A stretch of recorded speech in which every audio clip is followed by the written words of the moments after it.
আরও এক ম্যাচ, আবারও লিওনেল মেসির ঝলক। 2026 বিশ্বকাপের রেকর্ডের বন্যা বইয়ে দিয়ে চলেছেন লিওনেল মেসি। আজ কেপ ভার্দের বিপক্ষে শেষ 32-এর ম্যাচে আর্জেন্টিনার মহাতারকার মুকুটে যুক্ত হলো আরও একটি নতুন পালক। শনিবার বাংলাদেশ সময় ভোরে মায়ামিতে এবারের বিশ্বকাপের চমক কেপ ভার্দের মুখোমুখি হয় বর্তমান বিশ্ব চ্যাম্পিয়ন আর্জেন্টিনা। শ্বাসরুদ্ধকর এই ম্যাচে কেপ ভার্দেকে 3-2 গোলে হারিয়েছে আলবিসেলেস্তারা, যার মাধ্যমে শেষ 16তে কোয়ালিফাই করেছে ডিফেন্ডিং চ্যাম্পিয়নরা।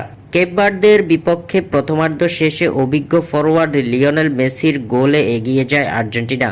ঢিমে তালে শুরু হওয়া লড়াইয়ের অচলাবস্থা ভাঙে 29তম মিনিটে। সেন্টার ব্যাক লিসান্দ্রো মার্টিনেজের মাঝমাঠের সামনে থেকে উঁচু করে অসাধারণ একটি নিখুঁত পাস বাড়ান কেপ ভার্দের ডি বক্সে।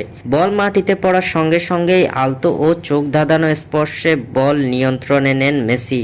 এরপর চিরাচরিত বাম্পায়ের শটে গোলরক্ষক বজিনিয়াকে পরাস্ত করে বল পাঠিয়ে দেন জালে। এই গোলের মাধ্যমে আরও একবার ইতিহাসের পাতায় নাম লেখালেন আর্জেন্টাইন মহাতারকা। প্রথম ফুটবলার হিসেবে বিশ্বকাপের দুটি আলাদা আসরে অন্তত 7 গোল করার অনন্য কীর্তি গড়লেন তিনি। এর আগে সবশেষ কাতার বিশ্বকাপে 7 গোল করেছিলেন 39 বছর বয়সী মেসি। ফুটবলের সর্বোচ্চ মঞ্চে দুটি আলাদা আসরে 7 গোলের কীর্তি এখন শুধুমাত্র মেসিরই রয়েছে। এছাড়াও বিশ্বকাপের রেকর্ড 30তম ম্যাচ খেলতে নামা আর্জেন্টিনার অধিনায়ক মেসির এবারের আসরে এটি 7ম গোল। দুর্দান্ত ছন্দ দেখিয়ে আছেন গোলদাতাদের তালিকার শীর্ষে। সব মিলিয়ে ফুটবলের মহাযজ্ঞে তার গোল হলো 20টি। বিশ্বকাপে গোলের সংখ্যা 20-এর গড় ছোঁয়া প্রথম খেলোয়াড়ও লিওনেল মেসি। এ নিয়ে বিশ্বকাপে টানা 8 ম্যাচে গোলের দেখা পেলেন তিনি।